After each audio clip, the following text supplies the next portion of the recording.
அது என்னென்ன அப்படிங்கறத தான் பார்க்க போறோம். நார்மலா சப்பாத்தி தானே அப்படின்னு நினைக்கிறத விட இதுல இவ்ளோ சத்துக்கள் இருக்கா அப்படின்னு நினைச்சு அந்த சப்பாத்தியை நீங்க சாப்பிட்டீங்கன்னா 2 எக்ஸ்ட்ரா இறங்கும். ஓகே, இதுல அப்படி என்னென்ன நியூட்ரியன்ஸ் இருக்கு அப்படின்னு பார்த்தா விட்டமின் பி அண்ட் இ இருக்கு. Copper, iodide, zinc, manganese, silicon, arsenic, chlorine, sulphur, potassium, magnesium, calcium, mineral சால்ட்ஸ்னு இந்த சப்பாத்தில எக்கச்சக்கமான ஊட்டச்சத்துக்கள் இருக்கு.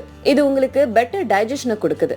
அது மட்டும் இல்லாம இது உங்களுக்கு தேவையான அளவுக்கு கார்போஹைட்ரேட்டை கொடுத்து உங்களோட எனர்ஜி லெவலை அப்படியே சஸ்டெயின் ஆக்குது. அண்ட் அதே மாதிரி இதுல கேலரிஸ்ன்னு பாத்தீங்கன்னா ரொம்ப லெஸ் கேலரிஸ் இருக்கிறதுனால நீங்க எத்தனை சப்பாத்தி வேணாலும் எடுத்துக்கலாம். இது கூடவே தால் எடுத்துக்கிட்டீங்க அப்படின்னா உங்களுக்கு தேவையான புரோட்டீனும் கிடைக்கும். ஸோ இன்ஸ்டன்ட் எனர்ஜி அண்ட் ஒரு நல்ல டயட் ஃபுட், உங்களோட வெயிட் லாஸ் பண்ணணும் அப்படின்னா அதுக்கு சிறந்த ஏத்த ஒரு டயட் ஃபுட் இந்த சப்பாத்தி தான். ஸோ சப்பாத்தி தானே அப்படின்னு நினைக்காதீங்க, இதுல இவ்வளவு ஊட்டச்சத்துக்கள் இருக்கு. ஸோ இதை டெய்லி உங்களோட டின்னருக்கு நீங்க எடுத்துக்கிட்டீங்க அப்படின்னா